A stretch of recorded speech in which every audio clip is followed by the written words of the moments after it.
Fala, meus amores, então vamos continuar aqui agora a brincadeira e vamos cair para dentro do texto. Todo texto tem que ser lido em voz alta e com muita atenção. Apareceu uma expressão-chave, destaca. Eu vou fazer a leitura como eu gosto de fazer, mas se você tem muita dificuldade, siga todas aquelas dicas que a gente já passou aqui no primeiro bloco. Então vamos lá, olha como é que começa. O jeitinho brasileiro e o homem cordial. Observem que aqui tem um E, que é uma conjunção aditiva, que indica uma soma. Então, o texto vai falar sobre duas situações, o jeitinho brasileiro e também vai falar sobre o homem cordial. Não necessariamente são dois processos distintos. Podem ser coisas diferentes que se complementam.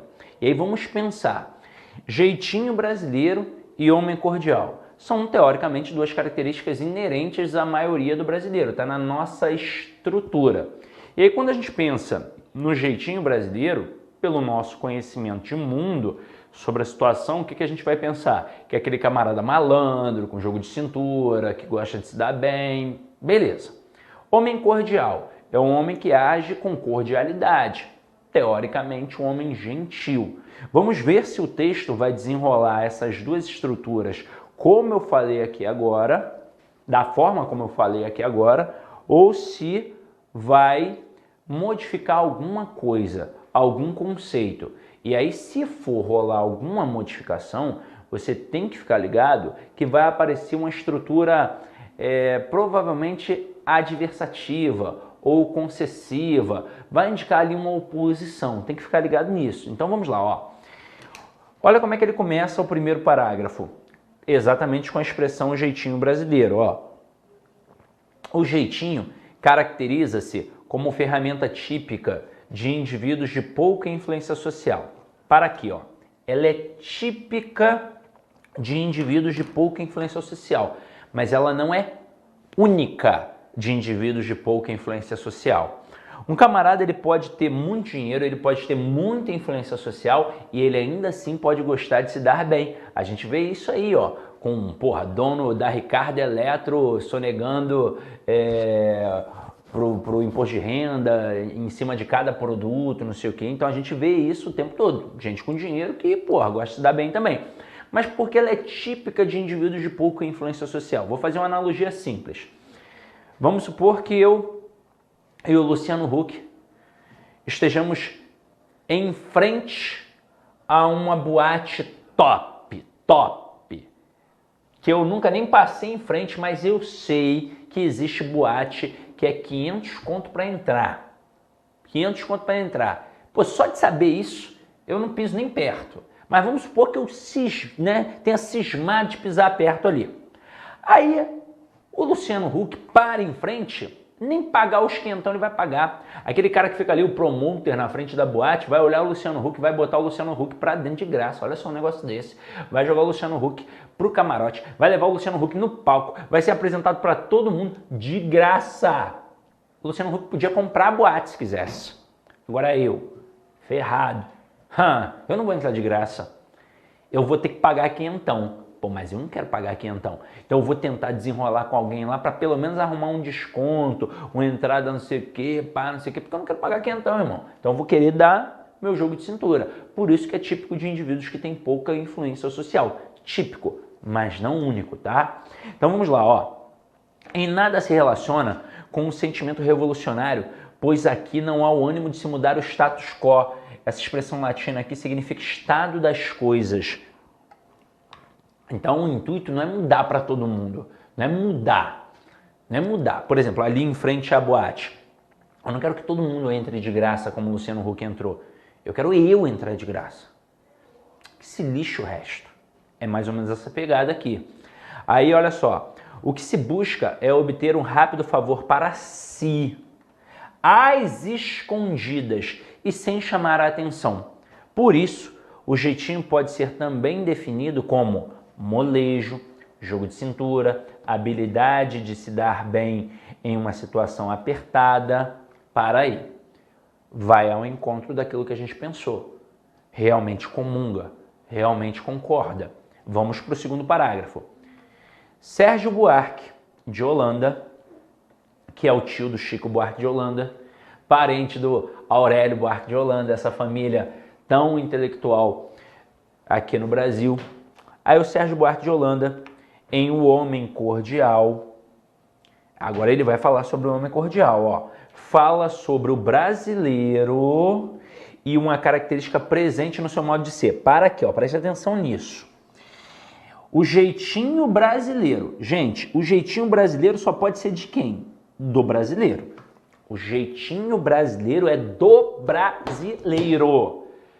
Será que alguém pode vir da Europa para cá e se abrasileirar? Claro que pode.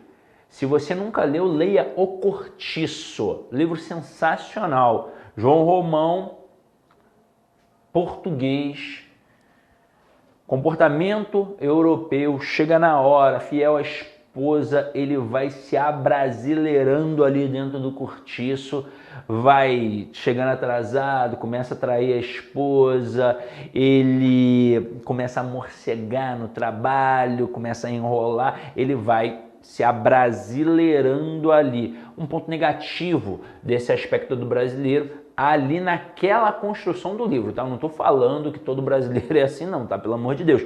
Mas naquela construção ele foi se adequando ao meio. O meio foi influenciando no comportamento dele. Então era um meio que todo mundo chegava atrasado, que morcegava no trabalho, que traía a esposa, não sei o que, ele foi se abrasileirando ali naquele cortiço em Botafogo, no Rio de Janeiro, que antigamente Botafogo era cheio de cortiço, agora é zona sul do Rio de Janeiro. Mas vamos lá. Então o jeitinho brasileiro é uma característica de quem? Do brasileiro, ó. Agora vem aqui comigo. Fala sobre o brasileiro e uma característica presente no seu modo de ser. Aqui, ó, a cordialidade. Então, ó, jeitinho brasileiro e cordialidade são características de quem? Do brasileiro. Querer se dar bem, jogo de cintura e ser cordial é característica de quem? Do brasileiro. Agora, olha o que ele faz aqui. Porém é uma conjunção que? Adversativa, indica o quê? Uma oposição. Então, talvez aqui, ó, talvez não, já até sei, vai mudar o ponto de vista natural dessa cordialidade. Ele diz assim, porém, cordial, ao contrário do que muitas pessoas pensam, vem da palavra latina cor cordis, que significa coração. Portanto, olha só, portanto é uma conjunção conclusiva, vai indicar uma conclusão aqui, ó, em cima deste pensamento, em cima dessa situação. Portanto, o homem cordial não é uma pessoa gentil, como a gente havia pensado, mas aquele que age movido pela emoção no lugar da razão. Então, ó, o cara coloca a emoção no lugar da razão. Com isso, não vê distinção entre o privado e o público, detesta a formalidade, põe de lado a ética e a civilidade. Opa, eu nem li o resto do texto, mas ele está mostrando aqui que nesse aspecto, homem cordial não é o homem gentil, é o homem que age com o coração, com a emoção. Então ele pode ser muito gentil com os seus, com os amigos, com os familiares, mas ele pode ser muito ruim com quem é inimigo dele.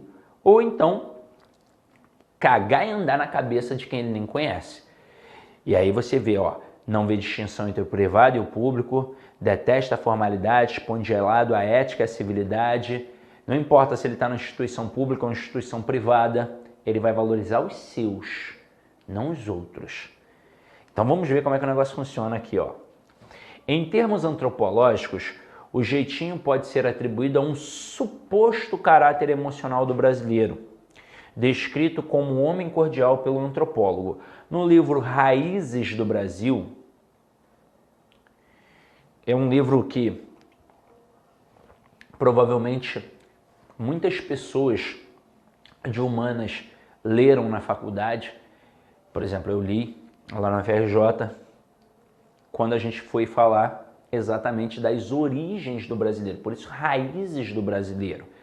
Quando a gente ainda era colônia, né? Brasil colonial. Então a gente começando ali, os portugueses chegando, os espanhóis, holandeses, não sei o que, papapá. Então, Raízes do Brasil. Como é que tudo isso foi se formando.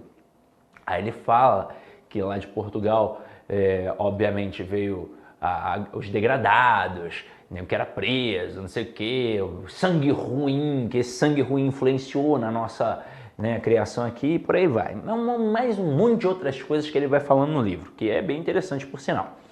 Aí ele coloca aqui, ó, esse autor afirma que o indivíduo brasileiro teria desenvolvido uma histórica propensão à informalidade.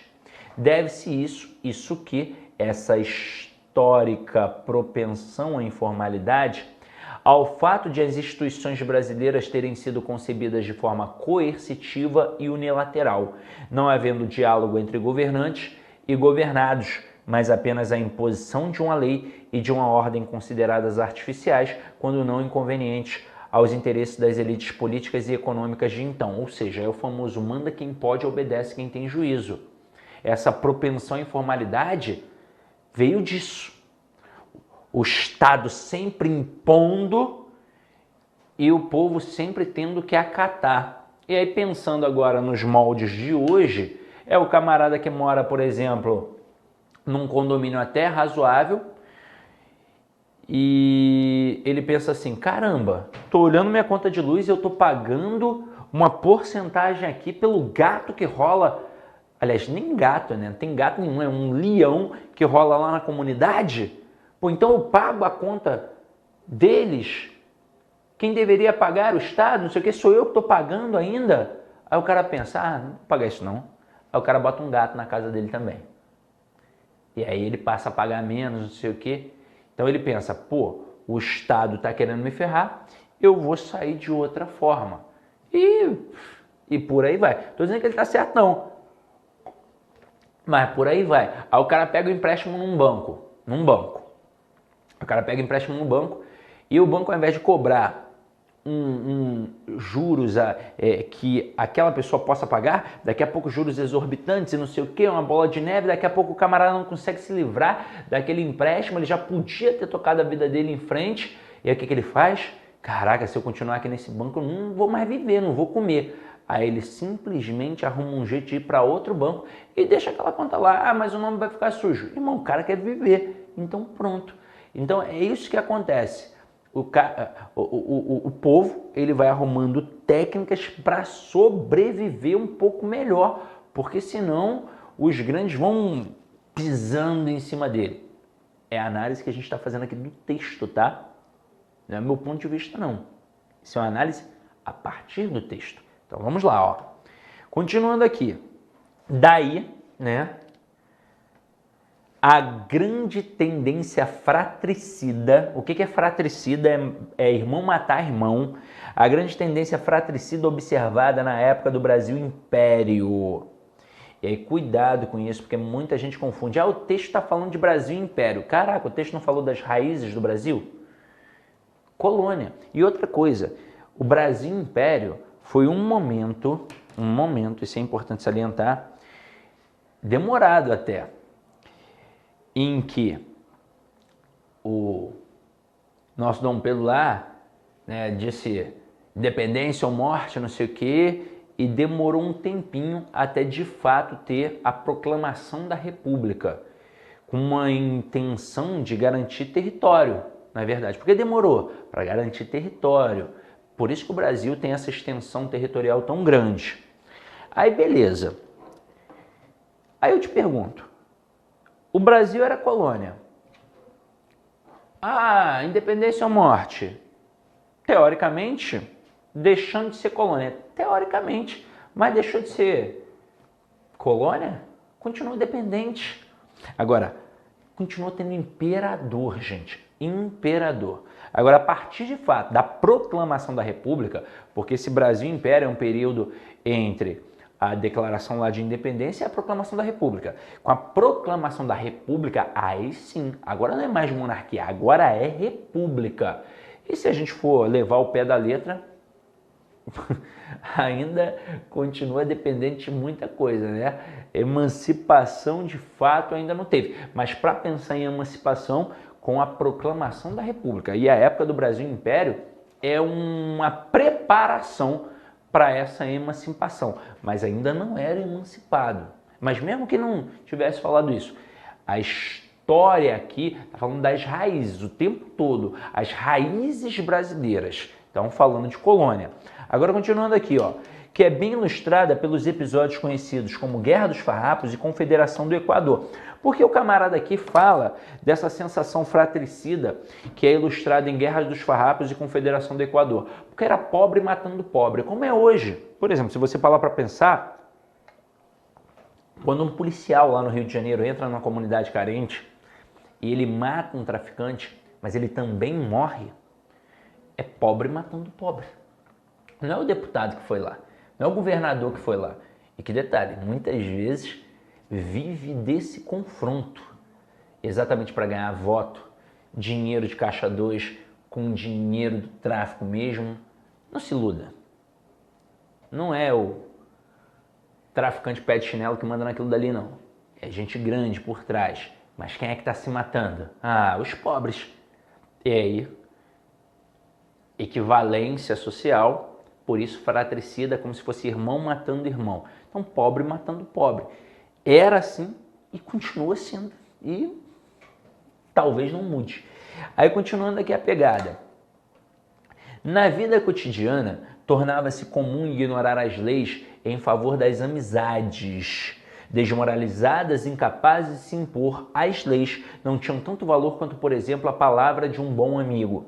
Além disso, o fato de afastar as leis e seus castigos típicos era uma prova de boa vontade e um gesto de confiança, o que favorecia boas relações de comércio e tráfico de influência.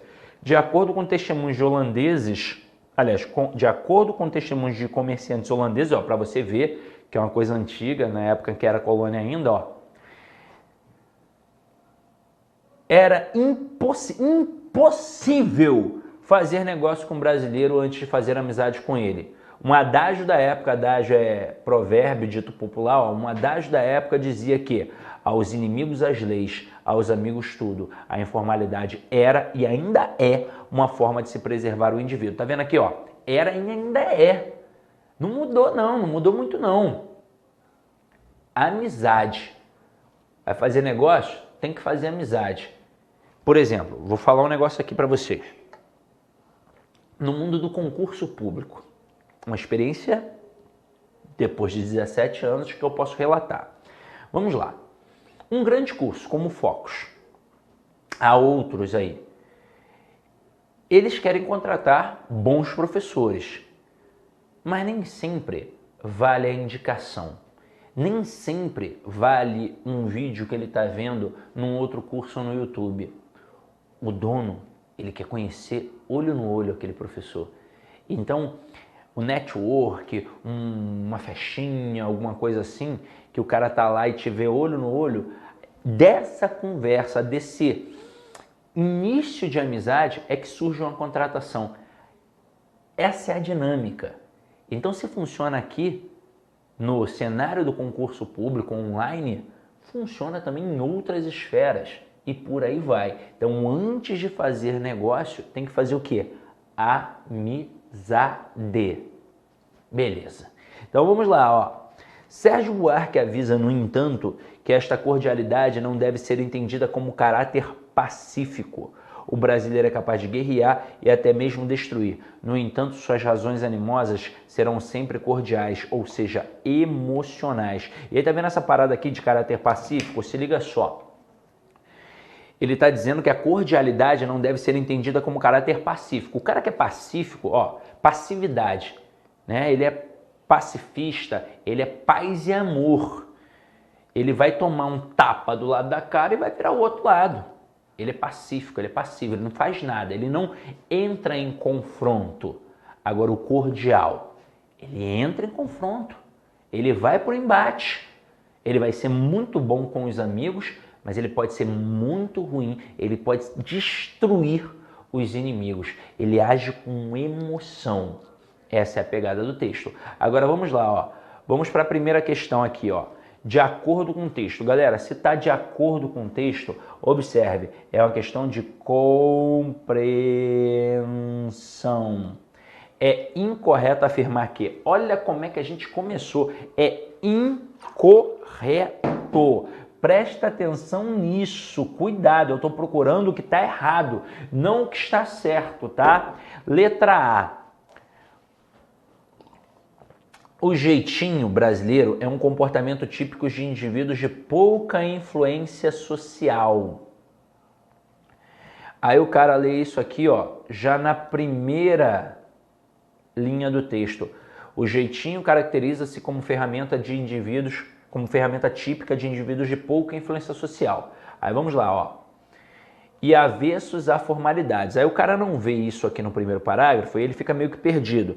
Mas ele encontra isso, ó, no final do segundo parágrafo, ó, detesta a formalidade. E aí tem que ter um conhecimento vocabular. Se detesta é porque não gosta, é porque é avesso. E aí, ó, olha essa informação. O jeitinho brasileiro é um comportamento típico de indivíduos de pouca influência social e avessos a formalidades. Galera, cuidado para não tentar separar a questão do cordial e a questão do jeitinho brasileiro. Essas duas informações são sobre o brasileiro. E cá entre nós, se o cara tem ali o jogo de cintura, coisa e tal, quer se dar bem, pô, valorizar a amizade em detrimento da lei, é óbvio que ele é avesso à formalidade. Ele não quer passar por aquela burocracia toda. Seria mais ou menos da seguinte forma. Eu trabalho, sei lá, no INSS, ali no atendimento ao público. E eu estou atendendo as pessoas, fazendo o meu trabalho. Primeira pessoa, segunda pessoa, porra, aquela fila enorme. De repente aparece um amigo meu. Ele é o 20º da fila. Se eu fosse fazer o meu trabalho corretamente, mesmo tendo avistado meu amigo, eu iria esperar meu amigo chegar ali. E ele também iria compreender. Mas olha só, se eu fizesse isso, de fato, meu amigo ia ficar puto. Porra, de que vale ter um amigo como você, cara, que tá ali trabalhando, pô, fiquei 3 horas naquela merda daquela fila, tu é um amigo de bosta mesmo, e seria assim, nessa pegada. Porra, ignorar a razão, emoção total. Mas como é que funcionaria de fato? Eu visualizaria meu amigo e eu já faria assim, ó. Qual é, irmão? Trouxe aquele documento? Chega aí. Ó, fulano, trouxe documento? Vem cá. E entrar, ia resolver o negócio para ele e pronto. Nada de formalidade. Ignorar a esfera do público e do privado. Isso, onde? No INSS. Mas eu poderia estar trabalhando, sei lá, no Banco Bradesco. Por quantas vezes você na fila do banco, irmão? Quantas vezes? Do nada chegou alguém e entrou. Do nada, passou na tua frente ali. Tu tá há 2 horas na merda da fila, chega alguém do nada. Tu acha que aquilo dali é coincidência? É amigo da pessoa que tá ali, caramba. É isso, jeitinho brasileiro, irmão. Cordial, avesso à formalidade. É isso, é esse esquema. O texto aqui, ó, cuidado para não confundir achando que são processos diferentes, não. É a mesma coisa. No brasileiro, ele é cordial, age com o coração e ele gosta de ter esse jogo de cintura, esse molejo, esse jeito de se dar bem. Então aqui essa primeira informação tá certa. Agora continuando. A instituição do jeitinho tem origem, segundo os antropólogos, destaca essa parte, porque isso aqui vai fazer a gente encontrar dentro do texto, ó. Tá no 3º parágrafo, quando ele menciona aqui, ó, em termos antropológicos. Então vamos lá, ó. Olha o que ele coloca aqui. A instituição do jeitinho tem origem, segundo os antropólogos, no comprovado caráter emocional do brasileiro. Vamos voltar ao texto, ó. Em termos antropológicos, o jeitinho pode ser atribuído a um suposto caráter emocional do brasileiro. Então, olha o que ele fez aqui. Ele trocou o suposto original no texto por comprovado. Então, aqui está o erro, galera. Então, questão aqui, ó, gabarito letra B, já que a gente estava procurando o errado. Mas, por curiosidade, vamos olhar as outras alternativas. Letra C. A imposição de leis e de ordens tidas como artificiais pode explicar a propensão do brasileiro para driblar normas. Tá aqui, ó. Esse autor afirma que o indivíduo brasileiro teria desenvolvido uma histórica propensão à informalidade. Deve-se essa histórica propensão à informalidade, ao fato de as instituições brasileiras terem sido concebidas de forma coercitiva e unilateral, não havendo diálogo entre governantes e governados, mas apenas a imposição de uma lei. Então tá certo.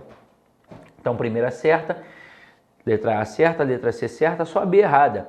Letra D. Na sociedade colonial, era comum observar que o brasileiro tendia a valorizar a amizade em detrimento da própria lei. Claro, ele fala isso daqui, ó, que comerciantes holandeses holandeses vieram para o Brasil quando? Lá no século XVI, galera. Brasil colônia, ó. Comerciantes holandeses. Era impossível fazer amizade, negócio, né, com o brasileiro antes de fazer amizade com ele.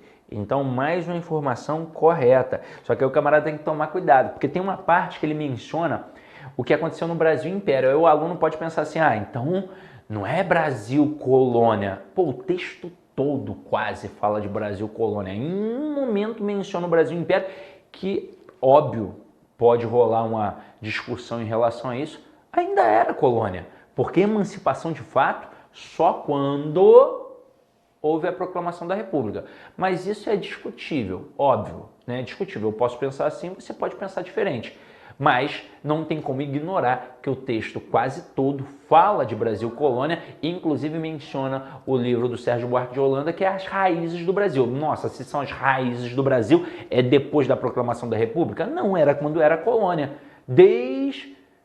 Descoberta não, né? Porque sempre existiu aqui, né? Desde a invasão dos europeus aqui, porque já tinha índio a dar com pau aqui, o Brasil já estava mais do que descoberto há muitos e muitos anos, né? Então vamos lá aqui, ó, continuando. Depois, o indivíduo que utiliza a ferramenta do jeitinho age por emoção, ignorando os limites entre as esferas pública e privada. Sim, ó, tá aqui no final do segundo parágrafo, ó. Não vê distinção entre o público e o privado, detesta a formalidade, põe de lado a ética e a civilidade. Então aqui, ó, ignorando os limites entre as esferas pública e privada. Aí tem gente que vai falar assim, pô, mas não vê e ignorar são coisas diferentes. Claro que não são nesse aspecto, nesse contexto. Eu ignorar não é porque eu desconheço. Eu sei, mas eu ignoro. Tô nem aí para isso. E pronto, é nessa pegada. E não ver não significa que eu não saiba, não. Eu não vejo porque para mim é a mesma merda. É isso, é nessa pegada. Quando o cara age assim, ele não vê diferença entre o privado e o público. Ele vai ter o mesmo comportamento numa instituição pública que ele teria numa instituição privada. É igual, ele vai favorecer os dele. E pronto, e acabou. Pronto, e acabou. É assim. É como na escola, irmão. Na escola. Claro que tem uns mais espertos que os outros, mas vamos pensar num contexto geral. Formação de grupos para trabalho em grupo. Quem é que entra no teu grupo? Quem é teu parceiro, caramba? Quem é teu parceiro? Às vezes, uma porrada de gente que não quer nada com a hora do Brasil.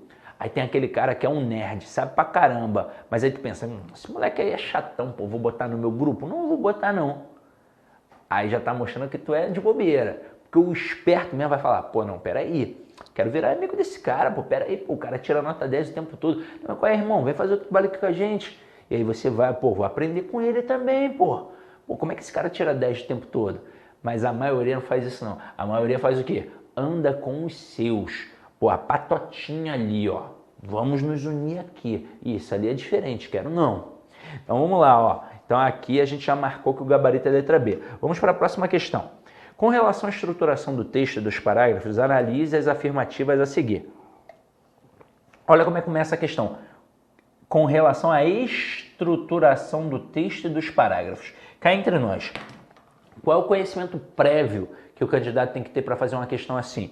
Ele tem que ter conhecimento prévio de tipologia textual, de modos de organização textual. Saber as características da narração, da descrição e da dissertação no mínimo.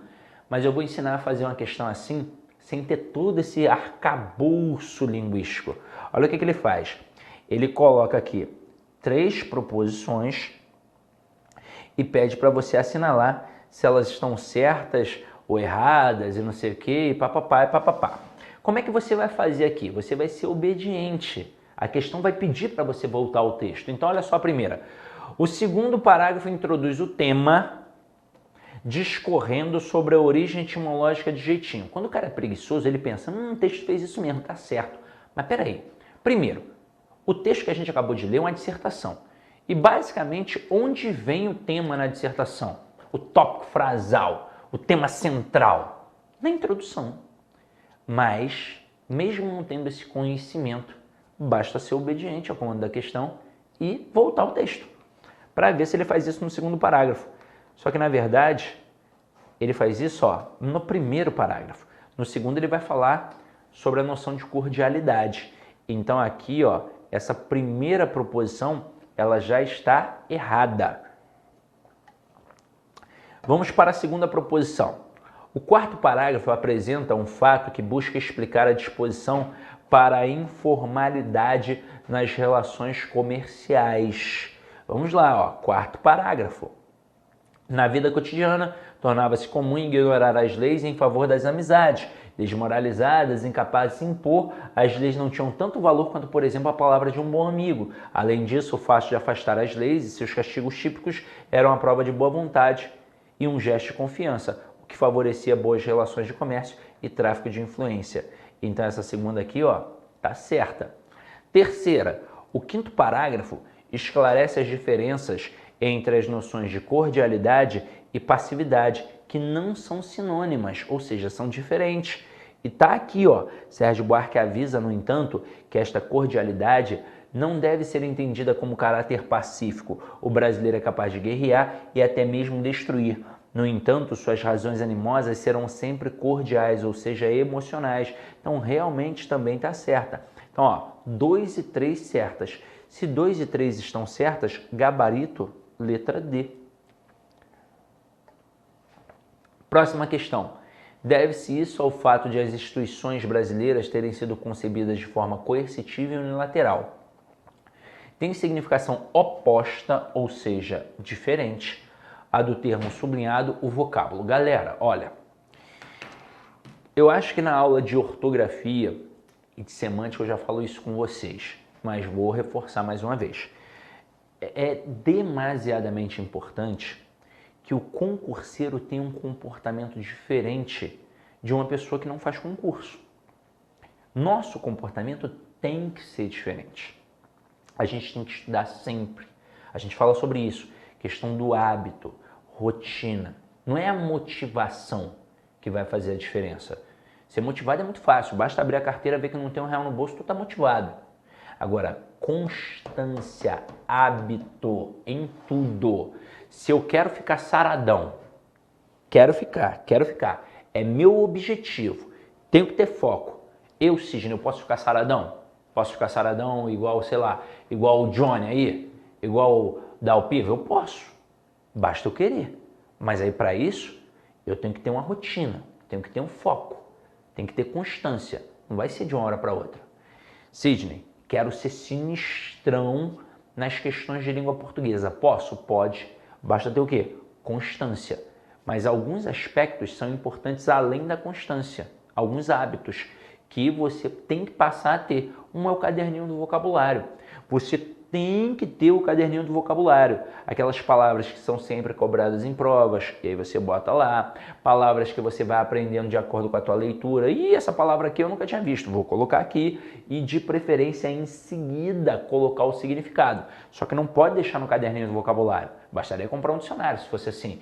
Você tem que trazer para o teu dia a dia. Ou então você vai esquecer. Você vai ver na prova, você vai falar, putz, eu já tinha visto aquela palavra. Vou citar uma. E eu estou em constante encontro com o texto. A palavra famigerado. Famigerado. Eu já tinha escutado 500 mil vezes. Pô, o famigerado não sei o quê, o famigerado não sei o quê. Mas não tinha me dado a curiosidade. Pô, famigerado. O que é famigerado? Num primeiro momento eu pensava, pô, famigerado é uma palavra feia, né? Palavra estranha. Ah, deve ser alguém escroto, né? Eu pensava assim, deve ser algum safado, né? Famigerado fulano de tal. Pô, esse cara aí deve ser ruim, hein? Aí, mas não tinha curiosidade. Tinha curiosidade, né? Adolescente ali, pá, não sei o que. Até que um dia eu falei assim, caraca, tem que saber porque eu vi numa questão. Falei, vamos lá, vamos buscar. Aí famigerado é famoso. Olha que simples, mas não parece, né, num primeiro momento. Famigerado parece uma palavra de carga negativa, né? Famoso por carga positiva. Mas as duas são sinônimas. As duas com a carga positiva. Famoso, pô, olha só que parada legal. E aí, o que vai acontecer? De vez em quando ocorre isso. Putz, eu já estudei essa palavra, eu já até anotei, mas esqueci. É por isso que você tem que trazer para o dia a dia, para a tua conversa com os teus amigos, para a tua produção textual, porque aí de fato você fica familiarizado.